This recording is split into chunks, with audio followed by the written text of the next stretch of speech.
What's up, guys? How you doing? Welcome to the Horde Bash developer stream. I'm joined by Zach, Darren, and Billy. Hey, guys. We're here to talk to you guys about Horde Bash. It is going to be a good one. I'm excited. I don't know if you guys saw the trailer, but that has got me pumped. I cannot wait to pre-build my... Yes, yes. That's what I'm talking about, Billy. That's what I like to hear. First off, just to drop some news on you guys, we did announce some Battle Royale news today. We dropped supply drops and duos. We do have an announce blog on that, so go ahead and check that out. We should have that up in... all the languages. We had English up earlier today, but we should have everything there, so go ahead and tell your friends to check that out. But back into Horde Bash, super excited for this. I know, we're coming out of Survive the Storm, sunsetting that event, but really getting into something new and kind of fresh. Maybe some people who have played that block party in the past might see, the reminiscent of that mode, but definitely exciting. Yeah, so, I mean, the cool part about the Horde Bash is that it is an iteration of our original of a game mode that we played in online test, and so people have been asking us about, like, hey, how do you iterate through some stuff? This is basically iteration 2 of our block party event that now is going to be named Challenge the Horde. I think is going to be its more permanent name. And this version represents a bunch of the feedback that you guys gave us and just some improvements in tech and a lot of Billy not sleeping. And right, true statement. Lots of people. Lots of people. Lots group of effort. A group effort. Not sleeping. That's true. Yeah, not just me. For people who perhaps weren't in the original online test and are seeing this for the first time, the basic premise is we're kind of going for like an instant action mode, right? We're kind of pulling out the building phase into a separate thing that you start with a very humble base. We give you some resources. You go in a shared building area. You can see what other people in the area are building, maybe like riff some ideas off there. But you're going to build your base, and then you're going to go into a combat zone with 3 other people. Right. And it's going to deploy all 4 of your bases out in one area, and then they all have to be defended from waves that are coming in.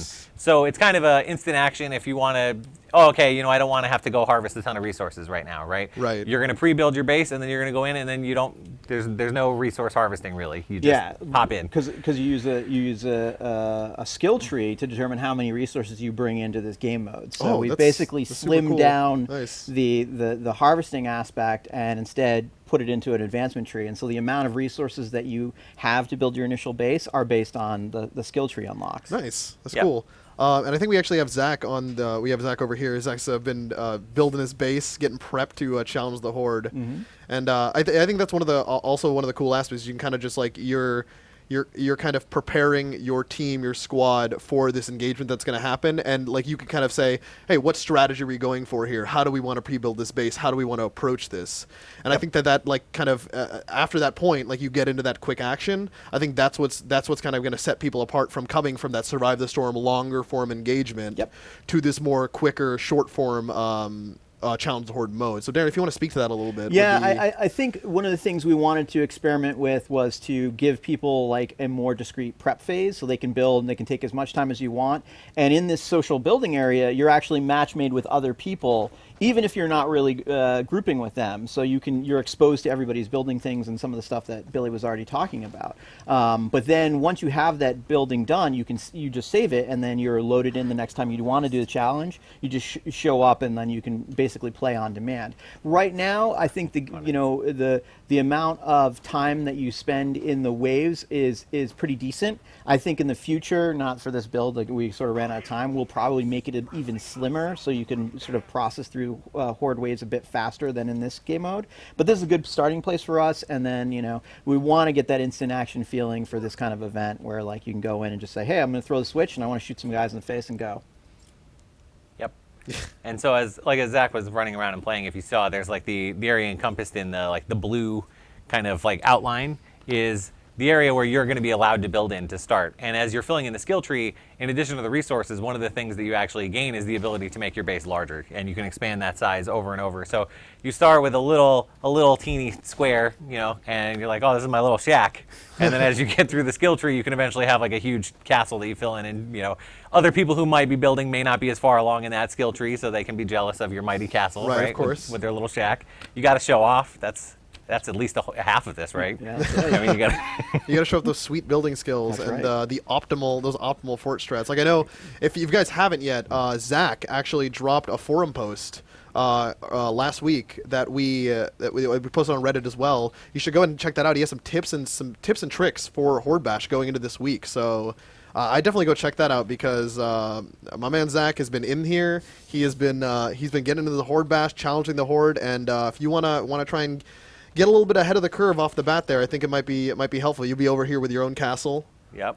But here's the age-old question though: are the tips for form or function? Is he going for combat effectiveness, or are we just trying to have the sweetest looking base on the block? Style. Is it style Yes. points? It is definitely combat effectiveness. Oh. It's not style points. I'm not a man of style. That's just not my thing. So, but I am a man of combat effectiveness and making sure stuff gets done. Like, there you go. That's what we're all about. So.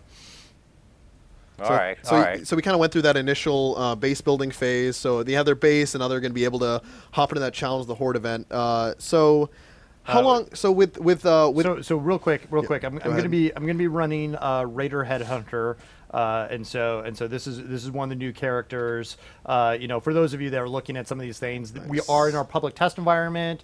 So in order to do that, I basically cheated myself a few things. This is only for our public and test environment in order to be able to test these things out. But we'll be running with her.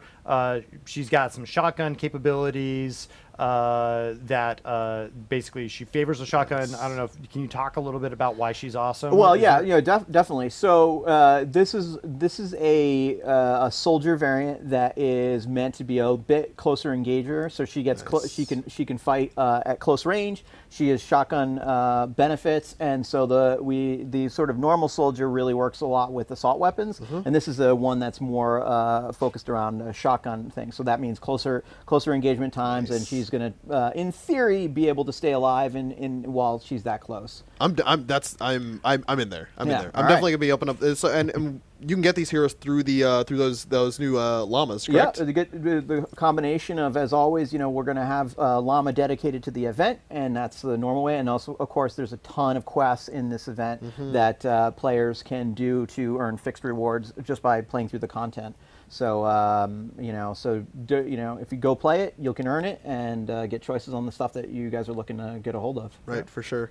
And then the Horde pin is how you get into the mode, and so that's in the map with this awesome three-headed skull thing. That's right. That the artist came up with.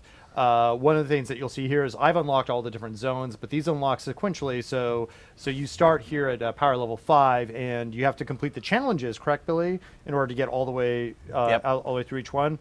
And as you can see here, I've unlocked all the way through. I didn't actually play all these challenges though, so I played through a few of them, but not all of them. I heard you were a little busy lately. Been super busy. Yeah. So yeah. So but what we're going to do is we're going to go ahead and make sure we go to something hopefully a little more fun to watch. Power level 40 seem like a okay place to start, Billy. Well, we'll see. Okay. So give it a try. Let's see the combat effectiveness of his tips and tricks, right? That's true. Exactly. Do you want to go? I realize you started, but do you want to look? Is the skill tree before or after the mission? Well, we can load in the lobby and look at the skill tree real quick while we're waiting to load in here. So sounds good. All right, here we go. And so. Its own custom little thing down there at the bottom. Yeah. By the way, guys, this is the reason we call this early access. For those of you that are looking at this, you're like, what the heck? Yeah. What we did is we added another skill tree in here. The way we did that is by shrinking the other tiles and just plopping one in. But what you will see here is look at this beautiful art. Oh yeah. I mean, this thing looks nice. hot. That is nice. Like there's greens and purples, and it is fantastic.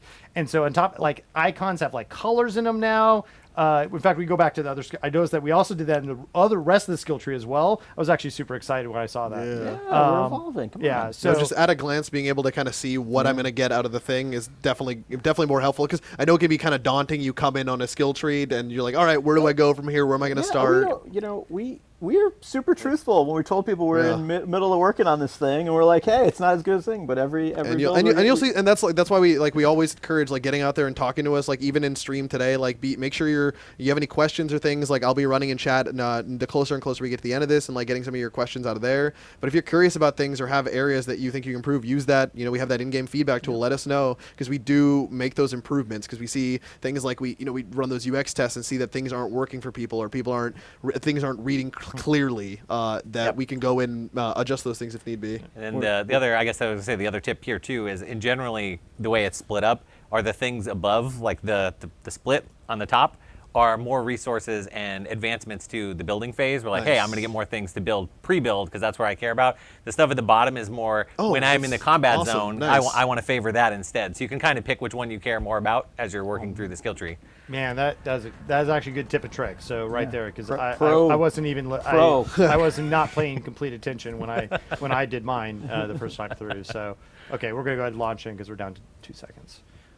So, so coming into Challenge the Horde, we had the Horde Bash event. We had Survive the Storm before, and we kind of teased some of the Halloween stuff coming in the future. But, we kind of have these events. If you want to talk, I know we've touched on this before, touching on, why we do these events, and we kind of have these short runs, and we cycle through these events. But we talked about the iterative phase, but the planning, design, and that process in general, if you want to speak somewhat to that. I'm going to start the mode here. Oh, no, you're good, yes. We're playing, we're going. Yes, okay, so, we can go in, that's fine. Great. Just we can sure. touch on some of that later, yeah. Challenge, well, I just want to I'm just making sure everybody knows. We're engaged, guys. Yeah, we're going. engaged. We're There going. we go. Engage. So, Activation. all right. But yeah, no, like with these more with the more fast-paced engagement, clearly kind of a different goal than this one. And going forward, our events will have some ideas behind what direction we want to go. So with Horde Bash specifically, when we came in, it was like, all right, Survive the Storm, we want to have a fast-paced event, or is it more so like, we have these block party building blocks, so to speak, and we want to go from there, make the iterations, and give out this mode as an option to see if people respond to it and how it performs. Is that a question? Yes, I'm sorry. Okay, I was at a question. I was at a question. No, it's good. No, I got it. I think Zach I got hit you. me with the mix-up, man. Yeah, no, he did. He was like, "Hey, I'm going," because Zach loves to play the game. The internet, in case you didn't know, Zach really loves to play Fortnite. I don't know if everybody's aware of just how much he loves this game. So, I mean, we start with the general precept on all of our game modes and all of our events, and they usually are they start as an experiment or an idea that somebody in the game team has, and like, hey, I'd like to try this. And so usually our prototypes, when we go through this, start out as that kind of idea, and then we figure out like, oh, okay, this has some merit. Let's put more time into it. And so Challenge the Horde is an iterative example of that. Just as Survive the Storm. Survive the Storm was like we ran a big survey, and a bunch of people said, hey, make me a hardcore survival mode. And so we were like, okay, great. Like that sounds like a great idea. There's some people on the team that are like, okay, cool. We think we know how we can do that. And then we made that mode together as the first generation of that thing. And then this is just an example of this that I think Billy can talk more about the sort of early days of it. But yeah. Yeah, this was a prototype from one of the early OT tests, and like part of the iteration through this too is not as noticeable as a player, right? Because part of it is like, hey, the first version, some of that content was just like one of our programmers going like, hey, let's throw this in there, right? Like not even like remotely balanced. We didn't have it synced up with the design department yet, right? Like so we knew there were issues there. So like part of the iteration is the design staff this time going like, what did you do, right? And like clearing that up, trying to make it better. For me too, like coming out of the engineering department, a lot of the thing that we look for in these events also is the stuff that people respond to and what kind of things they like help guide what kind of tech we have to put into the future events, right? Like, as an example, this one too, like one thing the design staff wanted to try was making something that was more focused on group content, right? So this is actually one of the first modes where this is balanced, expecting that everyone comes in here and they have a defender of their own, and now you can actually have a defender in this mode even though you're at the full party. Everyone can still have a defender. So you can actually have like 8 active people when you have 4 normal people and 4 defenders. And so like that was new tech that got worked on. We continue to do as we're like going through events and we get through the process of like, oh, it's time to turn this event off. Like this part's broken, and like shutting it off is way harder than we thought, right? Like so, as a good example, we didn't necessarily want to do maybe like some small amount of downtime we had to do yesterday, right? Right. But that's part of the growing pains of like, well, okay, we're not as well prepared. Learn how we can do those things a little bit better to make sure we get you guys the thing you want to do in the easiest way possible. Yep. But no, and I think another thing about the events, and we kind of touched on this in the dev updates, is these events cycling and give you those opportunities to earn some of those evolution materials. A lot of folks have been looking for because you guys roll in a lot of quests, and there's a lot of aspects, like different levels of aspects to these events when they come in. Yeah, because over time, like as we introduce new cards, then obviously you need more XP and evolution materials Right. to kind of continue to do that. And as per sort of our theme up to this point is like we want the events to carry some of the load, so you'll be able to have opportunities to get evolution ingredients. In fact, I just came out of a meeting for Halloween and talking about how we're going to ensure that faucet exists in Nice. the Halloween content. So that's our sort of overall commitment of making sure that players are able to get the stuff that they need in order to be also, effective and also to evolve their heroes and make themselves stronger. Right. And, So, yeah, real sorry, quick, can I just continue, go just ahead. narrate something that's Oh, going on please, in no, this? by So all now we're means. switching bases from one of the starting bases. Whose base is this, Zach? Let's see. It's Hayes'. Hayes', Okay, I Hayes' think, base. yeah. So what happens is that the waves shift focus to the different players. So each of the bases are tested in sort of pseudo sequential order, and so now since they just defended wave one against one aspect of the base, they're now moving to one of the other players' thing. One of the things Zach has told me, and I generally think this is actually true, is that some of the start times between these waves can be pretty aggressive. So finding ways to quickly move from base to base is actually going to be, I think, a pro strategy. So you're going to see some of those guys with jump pads and other things else. Optimal movement. You heard it here first, Yeah, folks. I think Optimal that movement. helps you because then you have more time to prep at the new area. Definitely, and I think it's the sort of thing where it's like now it's like, all right, guys, do we need to change how we defended versus like what we did the first time? Maybe Yep. didn't work against that first Yep. wave, and maybe we need to pivot on this base and add in some new stuff. Well, I think it's really cool because you're talking about that shorter form engagement.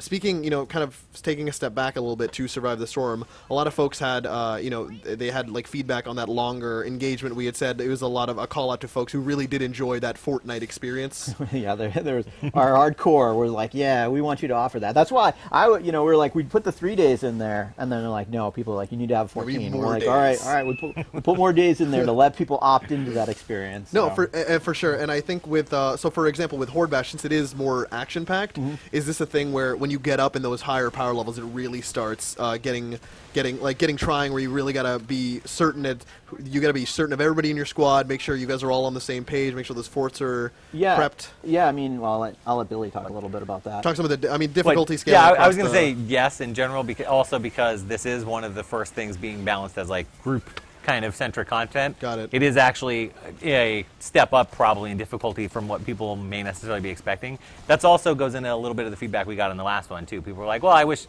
you had turned it up a little bit. Right. So we'll be curious for feedback if maybe we turned it a little too much. Let us know. Let's see if we turned it out too far. But we'll see where it goes. I think the thing that I always enjoyed, even from the prototype and is preserved in this version as well, is this one will kind of throw variants on the encounters that the normal mode doesn't necessarily stress you at, right? Like, so you absolutely could be playing here and end up with a wave with like, oh, well, now there's 5 smashers running through my base all at once, right? And how do we deal with that? Like, do you try to get them, like, do you just let them wreck part of the base? Like, Right. Is it like a pragmatism thing? It's like, it's fine, they're gonna break that part. We'll just let them break that part and we'll get them back for it later. Yeah, there's actually a great video. We actually should see if we could find out. Like QA was telling me when they were testing it, right? They're like, I don't know. I think we ended up with too many smashers. And it's just like one of the testers. He's trying to guard one wall and he like just turns around and the other one just blows up in his face and he gets clubbed like right in the mouth and just instantly dies. I was like, well, Yeah, it's just one of those the hazardous environment. That was a pro shot there. Oh, yeah. Yep. Zach. You shot the flinged In the air. creature out of the air. It was fine. It Well was done. fine. Thanks. And then you also see while he's playing too at the start of some of these waves, right? You have the chance that it applies some modifiers similar to the ones that we saw in the Storm event. Nice. They come back, and so I think in the very first iteration when we had modifiers, once they were on for good, and you had to deal with it, which could be a little overbearing depending on the ones you got. So on some of these, they may only last for a few waves and fall off. Like new ones may come on. So you gotta watch when it comes up, like what you're dealing with. But they definitely can change how you have to play, right? So it also is more of that dynamic experience as well, because you got to make sure that, hey, whatever we did wave 1 might not work wave 7, so we can't just try and keep the consistent thing. So make sure you're taking notes while you're running down these waves. Yeah, they have some properties that you're going to have to tangle with. Actually, it's one thing we didn't talk about at the beginning was that in this particular game mode, you'll see when you fire it up for the first time, one of the property modifiers says like, hey, you can't harvest.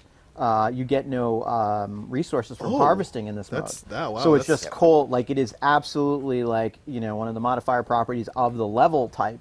And so that means you have to utilize the resources you've got from your skill tree or some of your abilities, and Right. that's it.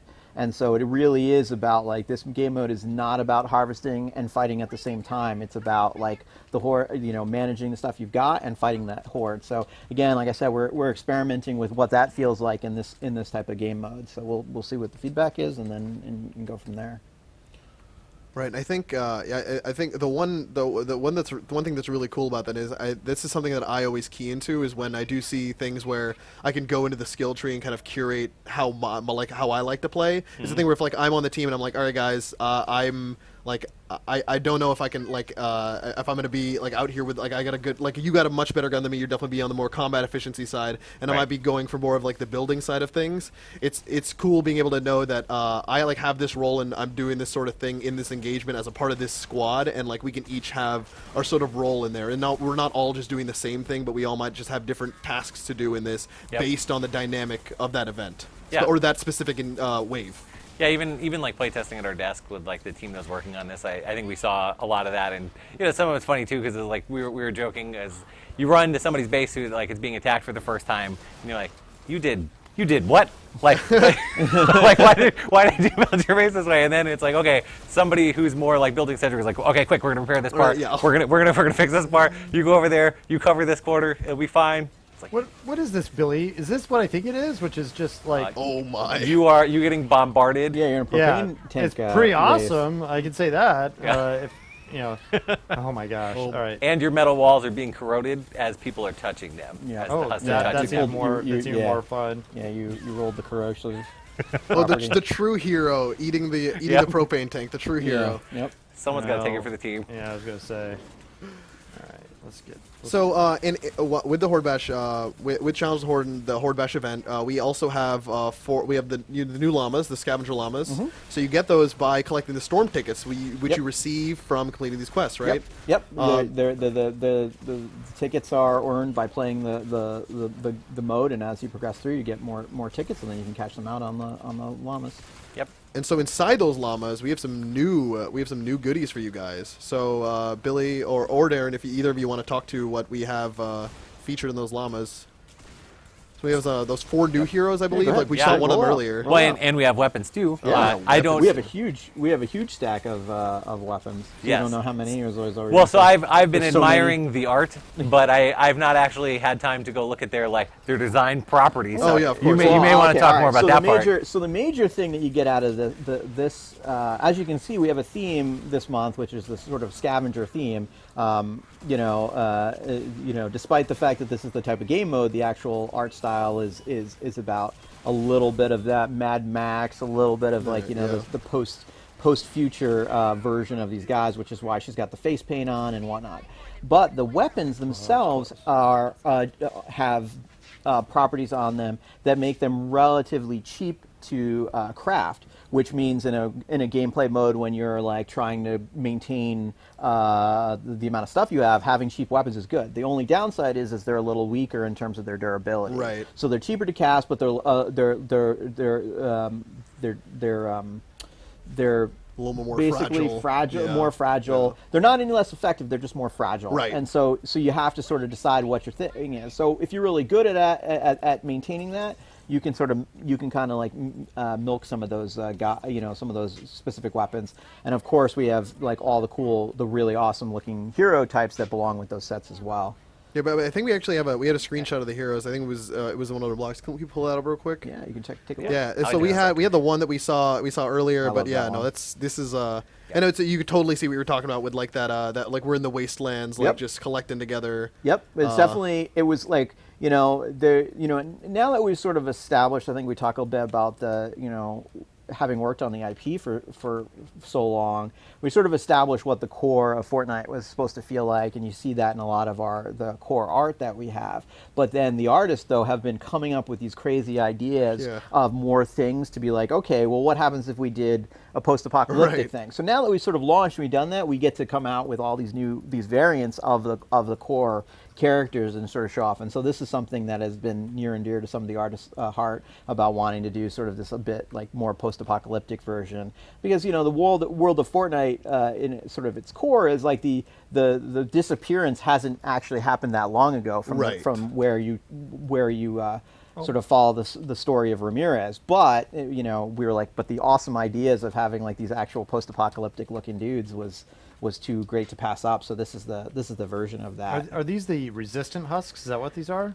Yeah, Is that the reason they're silver? Yeah, they look like man. they're made of metal now. Oh Yeah. man, those things are awesome. It's like little Terminator. Yeah. It's like Speaking of the R team continuing to make crazy I know. stuff, Oh right? yeah, I just know. casually covering him in metal. Yeah, that's fine. Like, right? It was like, That's- hey, we need to show this property off, and boom, it was Yep. the T2 property look. Oh, and that's the thing. It's like so important. Those little things become very important because it's something where I'm able to, at a glance, at some level, understand that this thing either takes less damage. I have to do a certain type of damage to it to like kill it, or something like that. Like I'm able to understand that. I think that's very important, especially with a game mode like this. Yeah, and it's one of those things that actually going back to either our events or the feedback pipeline or people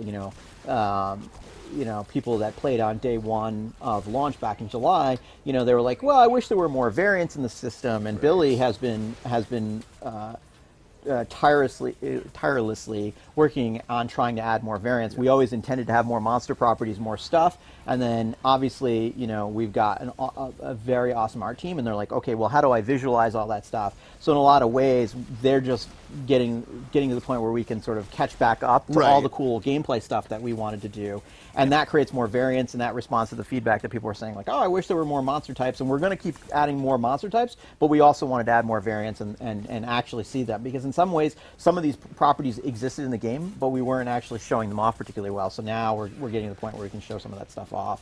Right, which So. is probably the first version of this, I think, suffered from some degree of that, right? Like, we were just like, well, there's 4 or 5 of these properties going off at once, and I hope you know that, because they're there, but like, have fun. So that should be a little more clear. It's funny, I was just thinking about the art team, like they keep making cool stuff, and we saw that the pin on the hex map, right, with the Horde with the 3 things. Yeah. And Todd, who was working on this too, he and I had been like, yeah, we got the coolest hex pin in town, right? Like ours is amazing. And then we saw the pending one for Halloween, and we're like, oh, they one-upped us already. Like the Halloween is already better. There you go. You guys got something else to look forward to. The one up another pin. Yeah, Yep. again, we have a really great team. So I mean, like every month we get to add more stuff to the game, and we're tightening up the gameplay of the stuff that we have. So it's been pretty awesome. Okay, I want to say a pro tip, because one of the people, one of the things, and it's not a new tip for you guys. I just want to make sure I tell them. For all you newbies out there, some listen of the up. new guys and gals out there. I was just laughing because one of our designers was telling one of their best friends was playing the game, and they're like, "Oh, my best friend inadvertently recycled something." And although we've talked about like, hey, maybe one day we will be able to actually get the time to make a buyback system, but in lieu of the buyback system where you can inadvertently do stuff, don't forget that if you favorite the stuff that you have, it won't let you recycle it.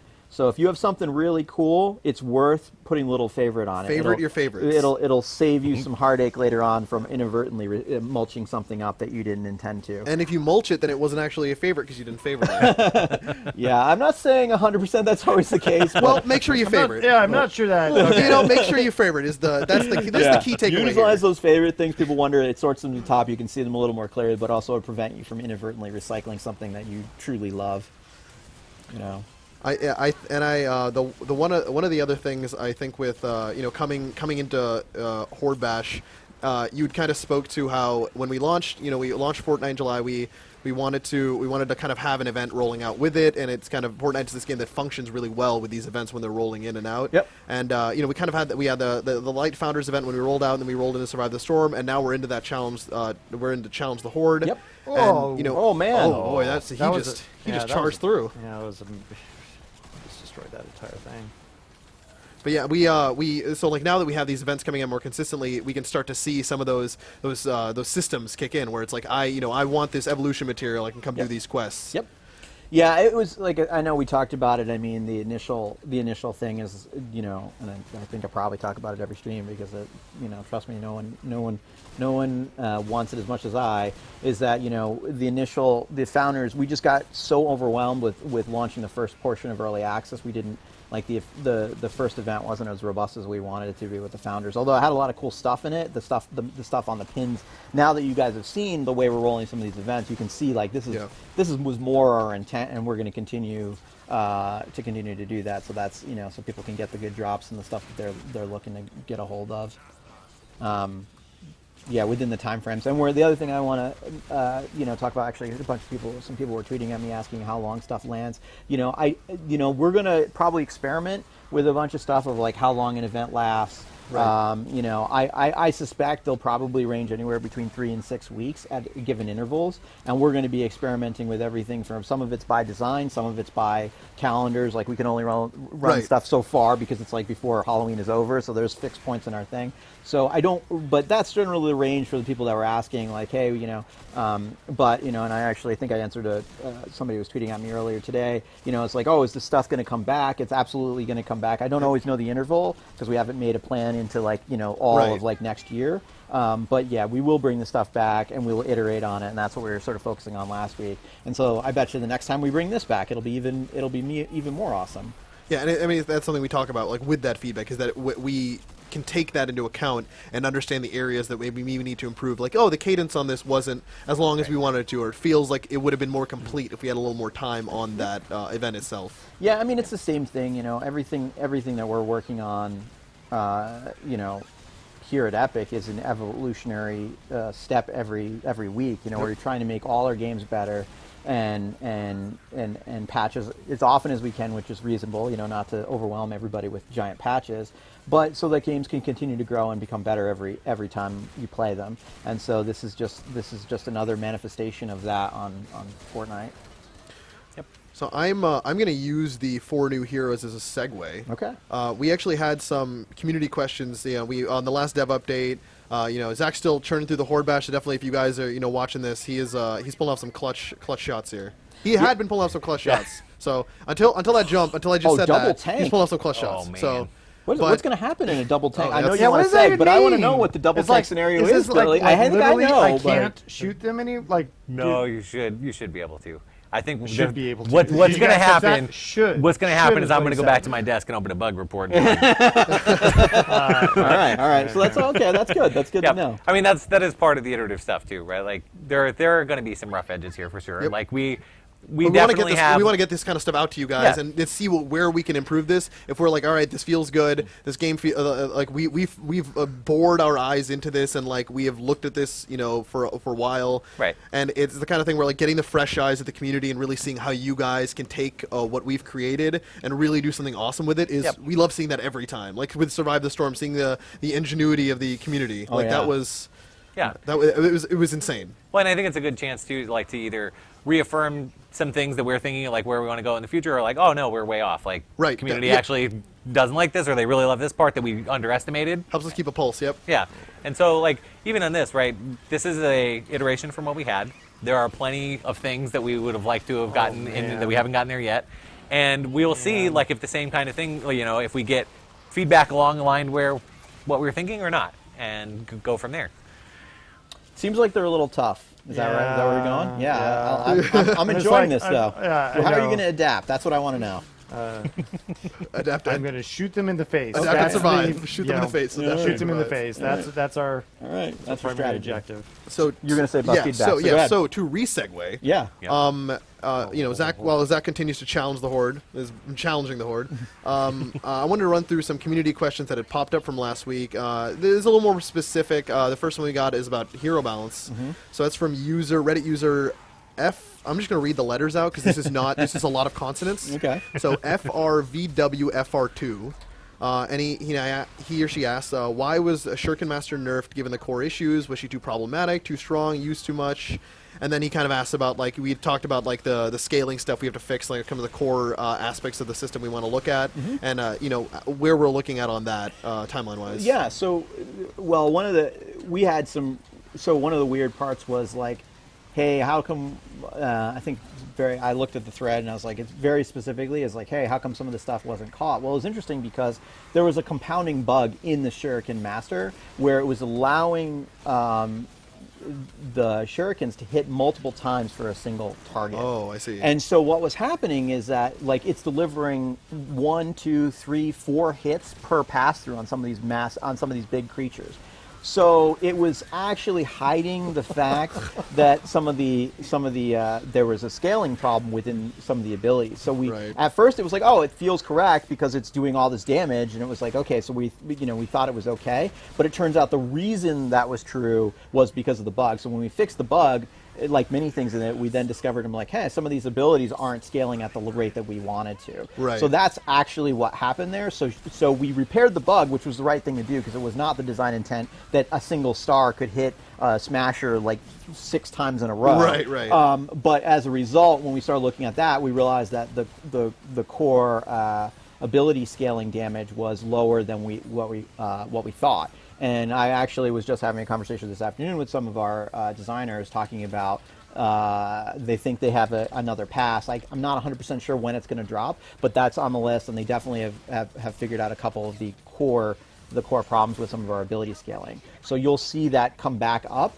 and then we'll figure out, once that goes out to everybody and seeing how scaling works again, then we'll be able to tweak some of the individual abilities again. Nice. And so that just will basically make everybody with those ability-based cards stronger, is my guess, is what it's gonna feel like. Right. And then we're gonna find out if we have individual outliers that are not strong enough or they aren't fulfilling the design intent. So that's my answer around that one for that. And it's a good question too. Like, how does that happen? So. And I think if you guys did not catch the dev update, I do want to call. Darren had a great metaphor. I'm a big fan of quality metaphors, ladies and gentlemen. if you supply me with good metaphors, I will. You praise. must love hanging out with Cameron then. Oh, that's full of metaphors, right?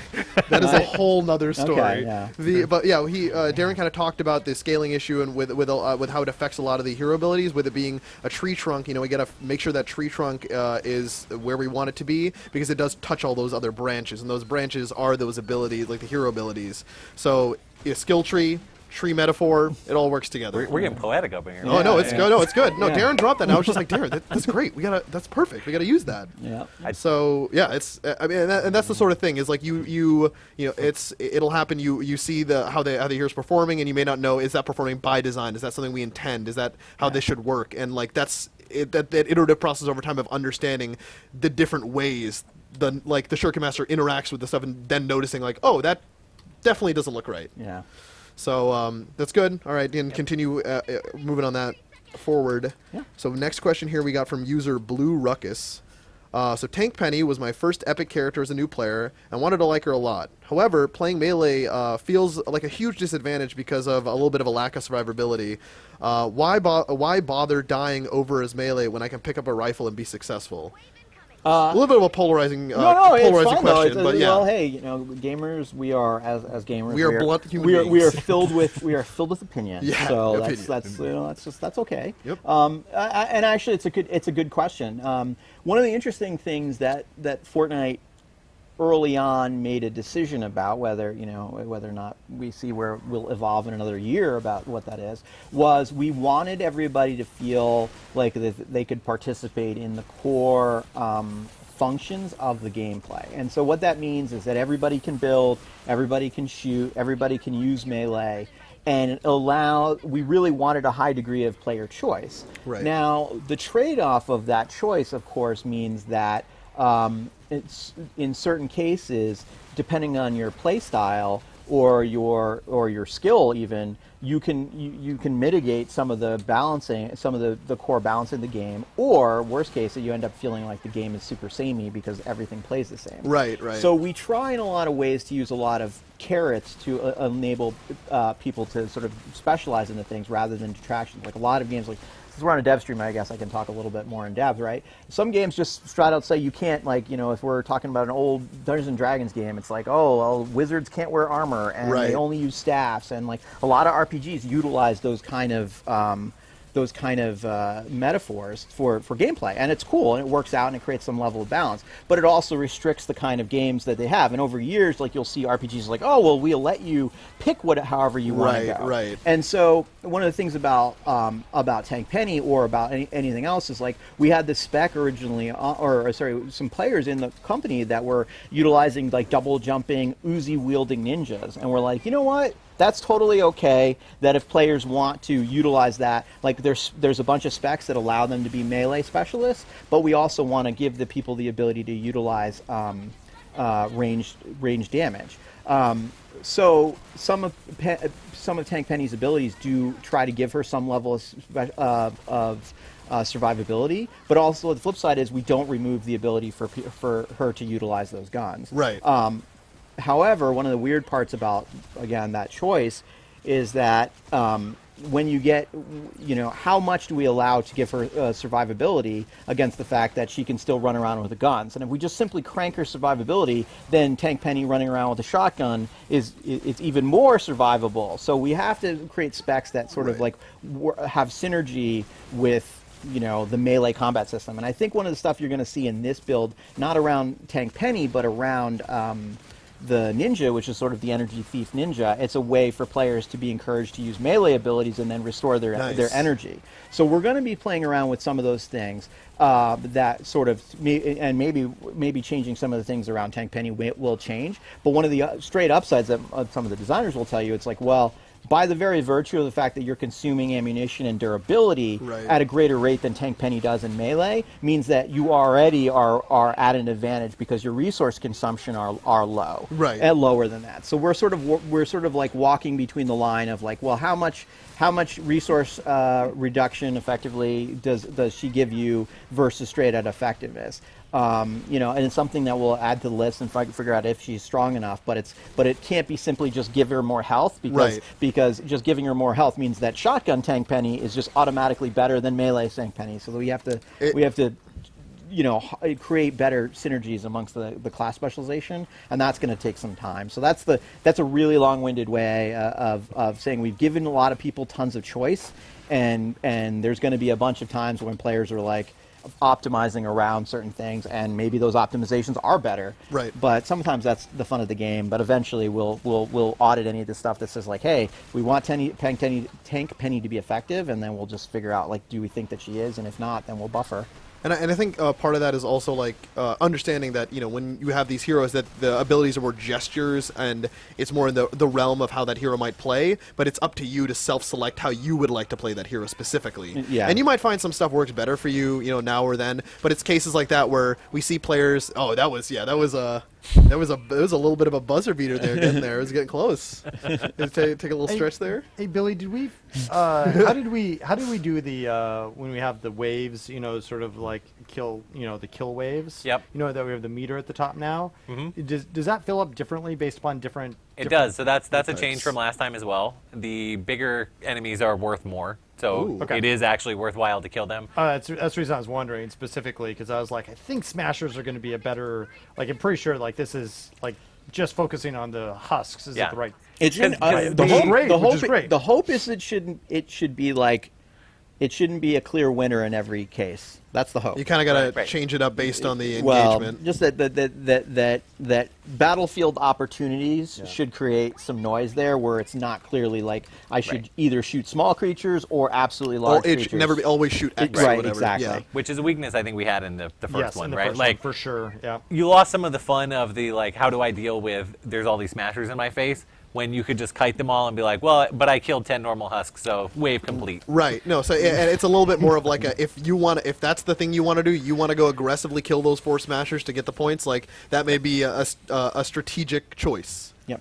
Mm-hmm. But yeah, I think that's definitely. And then going back about the the hero stuff you're talking about, for example, like I'm excited for like the new like the shotgun soldier being able to like use that at close range and actually get in there and fight some of those engagements. Like I definitely prefer that more. And right now I've been rocking Jonesy because I'm a big fan of the face paint. Yeah, so Jonesy has some good war. It's a classic face paint. You gotta love it, folks. But with a different soldier coming in that fits more my play style, like gesturing towards that, which I like the close range. But for me, like I also want to be able to like just to pull out a sledgehammer sometimes. Yep. But if I'm I'm like at rifle range, pulling out a sledgehammer doesn't do me anything. Having that shotgun and being able to swap between that that definitely like helps me personally. Like when I'm in there and just trying to do soldier things. Yep. So that's definitely excited for those new heroes too. The Energy Thief Ninja sounds very interesting. Yeah. I know some people are probably pull off some like just some optimal paths. Yeah, around. we'll find out. You know, again, like everything else in the game, we will iterate and see if we've course corrected in too much in either direction. But it is, you know, it is within the realm of the possibility of like, hey, the ninja is a strong melee class, and so we want him to feel good. And like one of his limitations is energy, but if he's doing his class role, you know, he should be able to mitigate some amount of those energy requirements. For sure. And I got one more question here I pulled out from that thread. We got user Bralf88. So it says, don't think I saw it asked. Will we be getting any improvements to base construction part of the game? And he goes into some specifics. He's kind of inquiring about dismantling, recycling, and then blueprint / pre-building structures. Yeah, so it's interesting, actually I work backwards, I'll say on this one, is like the blueprint structures has always been something, so I'll define that maybe for people who don't know, which is like, I at least if I'm reading this thread correctly, it's the ability to sort of forecast what you're going to manifest into the game world. So you show up into a world and you're like, hey, I have a death turret I want to build. Here's the here, let me show you the group, and then you build that piece. We've actually talked about that quite a bit, about the ability to save and build blueprints ahead of, and I say blueprints since I'm showing off what you're going to build to the world. Actually, I think we've talked about that for over the years. So I actually, you know, we classically think that's a really cool idea. It's just, again, the user interface. How do we show it off? How do you select it? How do we save it? Making sure it feels good. And then, I mean, so it's a bit more than a bigger of the bread box idea, but definitely I think it's actually super important in the long run. Like as we you know, when we look at Fortnite as a you know, over the next, you know, 4+ years, I think we're going to add more of that, because having players have tools to be able to communicate with their team about what their intent is, I think is important. It wasn't on fire, but I think as we play more of as we evolve more of the game, we're going to want to do stuff. So I think that's actually a really good idea. I don't know where you were on that too in the past, Billy. Yep, I remember we talked about it. I know in general we try with the building stuff because it's so central to the game too, and we want people to feel like, oh yeah, I can be in combat, I can be not in combat, and I can build easily. We went through a lot of iteration very early on in the game where there were versions of the building that were just so hard to use, right? Like people would be so confused and frustrated, and so I know we're always with that stuff too. Even if it's a good idea, we want to make sure that we have some of those UI concerns figured out, right? Because I would hate to add something that's like, yeah, this is really cool, but it makes the general building experience like way more complicated for people to the point where it's like frustrating. I don't know. I'm not saying that's necessarily true for that feature, but that's a thing that we always try to keep in mind. And you got to keep those things in mind. Like maybe I'm an experienced player, I'm really good at building, and this is very intuitive for me. But if a new player, I come in and it may be a little bit too overwhelming for me to rock. So taking into account those different perspectives on how people might come into it. Yeah, because I remember one of my first Ricochet. Ooh, I'm sure that'll be fine. This is getting spicy. Yep. One of my first playtests that I was in. Percentage of range damage. Okay, I don't know if anybody's noticed here, but I have. Oh, I can finally There you build go. a melee weapon. You're gonna need it. It's like I don't have any 2-star melee weapons. Just I normally don't run with those. So. Oh, I like this. Oh my gosh, this is looking clean. This is. Build up that sawtooth. These are not going to be super effective, but we will do our best. All right. I have faith. I believe in you. You're almost there. You're on wave 9. Yeah. True fact. True fact. True fact. I saw out of the corner of my eye earlier on when we were talking too that you met one of the artillery waves. There was a lot of flying. The lop. Yeah, yeah, there was a lot of loppers. Hilarious. Yeah. It's just a raining skull. Oh, it's great. That was well, and that I did watch you build some of them in. You were walling them in. Yeah. That's not bad. Yeah, That's bad. the dynamic building. Yeah, using the tools. Yeah. Yep. So I get one thing that I can see, like I mean, traps being utilized a lot. He's actually utilizing a lot of traps here, and I think that could definitely benefit just at least slowing down some of these like these hordes as they like rush into the base, because it's definitely like I know some of these when they get like those different modifiers can get challenging, like the tank plus it being we have fire enemies on this wave, plus like Ricochet now. Yeah. So Yeah, that's- Ricochet is going to return some amount of any range damage that you deal to people. So you kind of have to get in some melee or be careful. Yeah, and I know that it's like getting also like I'm sure with the new weapons coming in. Actually, I think we have an image of the weapons as well. But with those new weapons coming in, that's like another thing to another one of these weapons where you can say, I want this weapon. I'm gonna go get this weapon. It's here for this event, and it kind of gives you that path to get the thing that you might want. Like if you're, you Just can. evil. This is evil. Ricochet with like nothing but a B wave. It's just like I don't even understand right now. Other than this is amazing and evil. So. Oh no, I'm sure man. Billy's I just had to make the no, point. Billy is cackling in his head right now. Oh man, it's All awesome, I'm Billy. saying is the last time we ran this, the is so players good, were like, Billy. man, No, this is I wish great. it was slightly more random on what got applied. And, Yeah, now we're here. reaping We're what here, we've Billy. sown. Oh my gosh, this is. Sorry. No, it's fine. While we we're in No, the, it's we're, good. no, This we're is in the we're here no, showing please off interrupt the me cool because stuff. we're in the intense moments. I'm gonna just be trying to pull some questions from chat as I see them pop up because we are getting to some of this intense stuff. Can I finish your thread? From Oh, no, before? please, Only please. because I don't want to No, feel like please, definitely. that our somebody's died. Yeah, I know. I need to get my- One of the other oh, things this I think is that a- was in I that think it's thread defended. asking about questions is pulling off traps and just generally recycling things that you've built in the game world. So I don't want to shy away too much from that. We've definitely talked about some of those aspects of it. One of the challenges that will happen if we do that is that right now we can kind of be the level of generous we are with the game, with the resources and harvesting rates are at the level that they're at because once you place stuff down, it's just utterly consumed and it goes away. Right. Which means that we can give stuff at a decent rate.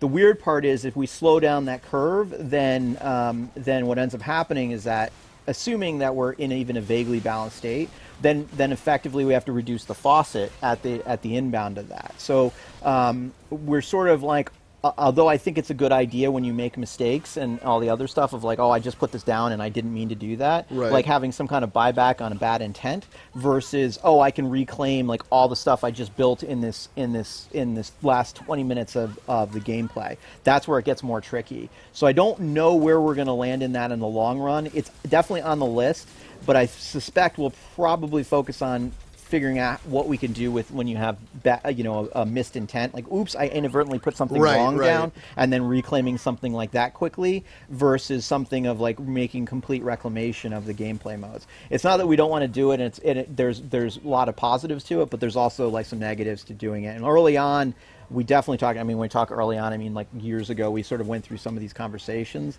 And a lot of them was like, man, it didn't feel as good to some of our drop rates. And so I was like, well, at least if they consume, we can make the drop rates feel good and quick. And you also get too from a gameplay perspective, right? Like if you're really into a game, like if I had a phase where I was like, oh, I got to get every achievement there is in every game. Like I went through that phase, right?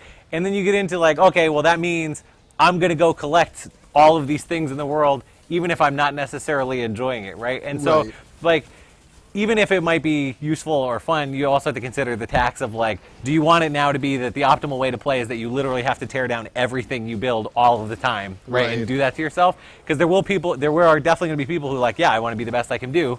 I'm going to do that to myself every time, even if it's not the most fun. Right. Yeah. So that's some of the learnings like we had over the long term. We always keep an eye on it, but yeah, I mean, it's one of those things that we've iterated over time. We'll keep an eye on.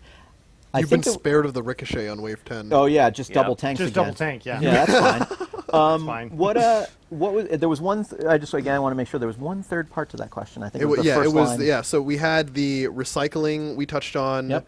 The blueprints. Yeah, the blueprints. And the first one bucket. Yeah. No. So that was talking about. Let me pull that up here. New gameplay pieces. Is that right? Yeah, I believe so. Yeah, I think that's what it was. I think I interpreted that one as like, are we going to add new building pieces to gameplay? It is the dismantling and then just improvements to the general construction. So it was like the dismantling, the recycling, and then the pre-built structures. Yeah. So I mean, so yes, obviously we wanted. There's actually some quality of life features like that we will be keeping an eye on. Zach and I have talked about, like, hey, what happens in the case of the outpost when when forget about even the resource restoration. What if I just want to wipe out everything in the outpost and start again? Oh my gosh. There's players. It's like everything else in our game. There's a percentage of players that want that feature, but it's not the most most utilitarian. Like, the new players don't need that, Right, but the power players want it, and so we'll. Whoa! All right, I'm gonna stop talking because this is awesome. So this is Smasher Wave, huh, Billy? Yeah. And they have Stronger. They have Tank on them, right? Yeah. Tank Smashers. That They've seems come even to call. better. This is not good. Yeah. This is not good. No, I like this. This is interesting. You have a power group of players. So what's the power group of players going to do? What is the make new gun? Let's see. Oh, actually, this guy. Let's see. Okay. Oh man. All right. This is the last wave too, though. So. Yeah. Yeah. So This is part of this may end up. Oh, but it's 5 minutes. Oh Yeah, my you guys God. got to hold the line. You guys got to hold the line. I'm not sure this is gonna This is happen. just this. It's like the most perfect finale. There's Yeah. the Smasher finale. Yeah. Yep.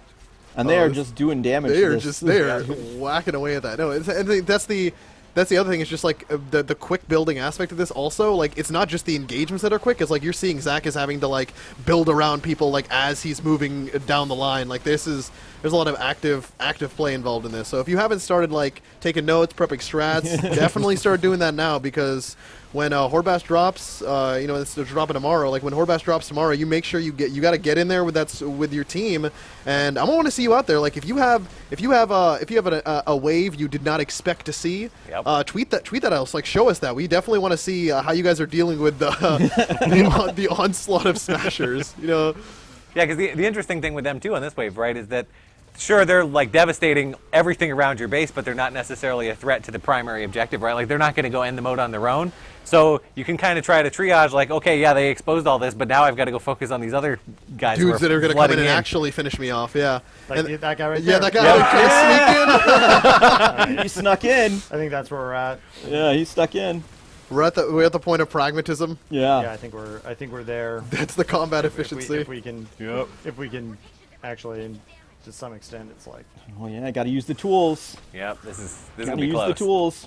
because they're gonna be in there and not out here. So let's see if we can. This is what actually, Billy, I'll say. This is stuff I like about like when you interspace the kill waves versus the survive waves, because it just creates these weird these problems where the players are like, okay, Yep. like, what am I going to use my building tools for? Because killing everybody is not my solution right now. It's survival, and then what am I going to do? So I'm seeing. Smashers. I saw a question in chat. Yeah, let's answer some chat So I questions. saw one that is from Abyss. Oh my God, you guys might not like this out. No, I don't know if we will. I believe in you guys. No. Like this is gonna be tight.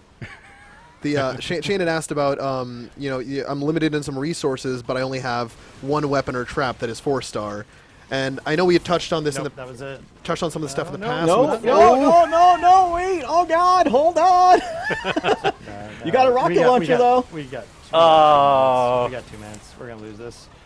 Oh, That wave is So Wow. close. that was so close, though. wow. That was you guys stuck it out there for like through some really Wow, That was rough. that was rough. Yeah. Yeah. Right. that was and down the line there. And that gets to what we want to, like, we want pacing feedback, all that kind of No, stuff. yeah, right? no, Yep. and that's So- the thing is like understanding like did we pull that dial? Is the dial too far? But like you guys get out there, and if you figure out a strat that trumps the strat that they were trying on stream today, I Like- bet you. Oh, Our man, we're out players of time, will. aren't we? Yeah, I was well- gonna let's roll again. No, So but you were gonna ask. no, that was the question about like say I have like a 4-star trap or weapon, I got and how do I want to get those materials to be able to evolve those other weapons and traps. Yep. You So know, when I fail here, what's my do? Let's see. Let's see what we get. I know. Let's see what we get. Is it going to be a big pile of ones? I get one of everything. One. No. Let's see. Open. Let's see. Oh, that's not. Yeah. Does not make me unhappy. Yeah. So All right. so right. again, I want to make sure we All right. talk about the evolution of our events Yes, again. yes. We last time we were like, and Zach and I were on another stream, and we were like, man, we just lost, and we got a pile of poo. So no one was happy about that for this. So we made sure that when we did this event, that even losses are going to make sure that you get some rewarded for your time, and that was not our intent to be not rewarding for your time. So that was just a sort of, I would consider it a bug and not an intent. So the new ones are better. So that's awesome, actually. Yeah, oh, we were actually missing tech for the first time we ran this. Like, we didn't want to necessarily do that before, so. Oh, well, now we get to see our first Scavenger llama open live. That guy's pretty cool. He's got a blue head.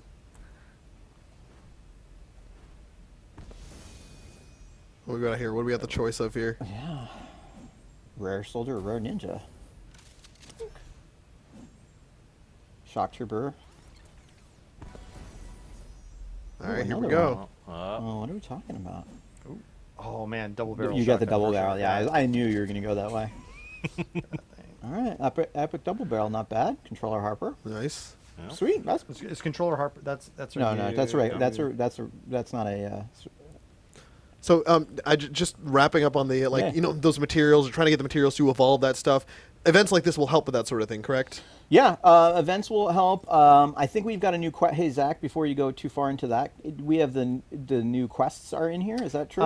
Yes, but a lot of these I completed because I was doing testing to try to what's take a look at the them. was there a perpetual storm quest? Perpetual That's actually what I want Storms. to talk That's the about. one you want to talk about? Yeah. Okay, great. So Yep. we've in this thing we've included the storms are relentless and spreading. Look for purple turbulence on the map. So this is a complete 2 missions storm mission hex, and it upon completion it renews itself, and so you'll have a choice of some of the evolution ingredients that you're looking to get a hold of. So that's the way these guys are going to get the Evo things.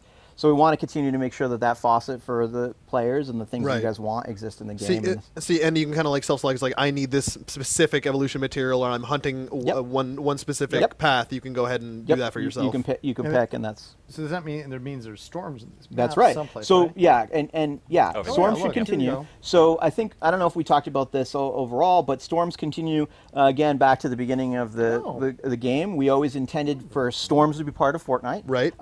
Once we got the tech last time for Survive the Storm, we will continue to run some smaller scale versions of that. Right. And then the players can go farm for ingredients. So you're going to see some storms, just they're not going to be as prevalent as they were before because that's not part of the event. But this will be part of the sort of overall Fortnite game going forward. So to touch back on that, just for you folks, if you said I have one 4-star trap or weapon, and I'm struggling to get the materials to kind of get everything up. We are good. We have these quests coming in the Perpetual Storm. With these events, rolling these quests in, you'll be able to get those resources through those paths, and we'll continue to do that more and more into the future as we learn more. Yep. This is actually pretty cool because like we specifically have, and by the way, like we've been super busy running around crazy, so this is one, like I'm just looking through some of this stuff honestly for the first time. So like the fact that we're dropping, we've got lightning, we've got Ev ingredients coming off the storm event. Yep. As sort of as a base mission reward, as part of the storm reward, and then on top of that, the rest of it's made up on the perpetual. Okay, that's cool. So it's like, I do two Yep. drops of rain, 12 drops of rain, Yep. plus another 8, 20 Yep. for 2 missions. That Yeah. feels pretty good. Yeah, All right. so we're just keeping that faucet open and letting people like continue to grab stuff and playing the game to get the stuff that they want. I did like the overlap of him going like, I'm testing it for the first time, checking this out, and then the pinned quest in the corner is called, "What is this thing?" Like, couldn't have been more perfect. Perfect. What is this thing? Is in fact that. Yeah, no, All right. I definitely, Oh, yeah, I think that was very exciting for me, at least, like the Horde Bash, because it was like between the waves. I think for me the most exciting part was not knowing what was coming in the next wave, and then just seeing the modifiers pop up, and it's like, all right, looks like that's how we're gonna do this one. Yeah, I mean, Machinist Harper. This is man. yeah, she's pretty awesome looking. Yeah. This Now is imagine a world. Well, I want you guys can take a look at this, but I mean, imagine a world where those properties existed on individual creatures rather than an entire wave every now and again in the core game. I'm just saying. This is an interesting world to imagine. Right? Imagine that. Billy imagines that regularly. We're going to be able to make use of more of those properties, and then hopefully make them rewarding for dealing with those kind of creatures. Yeah, and we, like we said before, we always want to make new ones too. So I guess my bad, guys. I guess I was misunderstanding the question. Oh. So what if you only have 3/4-star schematics when you need to do Horde Bash? How can you ever build anything? That is an absolutely great question. That is you're going to need some low level schematics initially to go through the early portion of the game. But based on the testing we did here, the fact that you're OP in those things means that you don't necessarily have to have the bestest of the Valve. So some of the cheap stuff, some of the, that you pretty much some of the trash you can pick up initially will enable you guys to sort of play through and then eventually get to the challenge levels that your schematics are on. It's definitely interesting because we always intended for people to have like a variance of schematics of various levels because some are just easier to craft than others. Right. So if you're one of those people that are like, but don't do that, and you absolutely only optimize that, grab a couple of low level guys of relatively cheap. Your power level will basically make you more powerful through most of that stuff, and you can sort of get away through that. And again, since the scavenging packs come with that kind of kind of low level stuff, you'll have access to it because when you roll the scavenging packs, you'll get them too. So that's what I would do. Zach, how you feeling, man? How you feeling after that challenge of Horde, dude? Feeling like I need to go back and try that. Yeah, that again. redemption. Like, that's where I'm at right now. I'm just like, you're like, how could I have beaten that? That's gonna be real hard. Is what the answer to that question. I have faith. Because I No, think I when we did the first one, I'm just like, I think when we did this last time, you won on the stream, and Yeah. that was a personal offense. We had to fix that. Oh no, Billy was was like- like, that is not happening Yeah. again. He just went back to Never his again. desk, wrote a sticky note, not happening again. Yeah, that's like- what I said. 40. Bill was like, sure, go for it. Yeah, no, he knew. He knew as soon as you said 40, he was just like, all right. Yeah. But yeah, no, I think Horde Bash, I'm definitely excited for it. I think it will, for people who enjoy that faster paced combat, the thinking on your toes, and being able to turn around on that, will definitely enjoy this mode. There was one question from chat. They were asking about the hat, but I think we just Or lack of? Yeah, lack thereof. Yes. Yeah, I ran here. This one was Zach was before. coming in hot, so to speak. Yeah, Zach on was on this stream. sprinting to the stream. Yeah. So, So this is where he's at. But yeah, and as always, it's it's awesome to be able to come on here and talk directly to you guys about the stuff around the game. These streams, they haven't been as consistent in the past. There's something we definitely want to do more of going forward to answer your guys' questions, get out to you the stuff we're doing in the game, especially some very interesting Halloween stuff that will be coming up here soon shortly. Yeah. It is insane, guys. Yeah, Like, I tend to be very animated, but I'm extra animated after seeing what the art team has done, what the game team has done. It's just beautiful stuff coming in this update. These two, the stuff that everybody's been doing has been amazing. Like, Yes. everything from the scavenging to the new Halloween stuff. Like, we got a lot of stuff in store for everybody. That horizon's looking more and more beautiful, guys. Yeah. And again, we got a bunch of new people in. Like, I don't know if apparently there are more people playing Fortnite now in its various aspects. There these we go. days. So thank you everybody for coming out. Check us out. We got a ton of stuff. Welcome. Well, welcome to the boat. Help us row. We're always trying to make things better. Send the feedback about what you want, new questions. Even today's format, we talked explicitly that we wanted to make sure that when we did sort of this version, that we'd be able to talk longer about and more in depth. Yep. And then probably those dev updates, we'll keep them short and more to the point. So let us know what you think of the two different formats. We'll probably hybridize them both so we can tackle big stuff and show off gameplay. So And regardless, we always want to hear your questions, hear your feedback. We want to talk to you guys and answer what you're curious about. So as with our dev updates as well, get on Twitter, get on our forums, come reach out to us, drop your questions. I'll be watching. I'll be out here. You see me on Reddit. Shoot me a PM on Reddit, and we'll get into those questions. We'll be doing this. We'll be back here again, guys. Thanks for joining us this week. It was great having you on, guys. Awesome to talk through this. And Horde Bash tomorrow. Be there or log in later and play. There's no squares. It's fine. But yes, thanks, guys, and we'll see you next time. Thank you, everybody. Thanks, guys. See ya.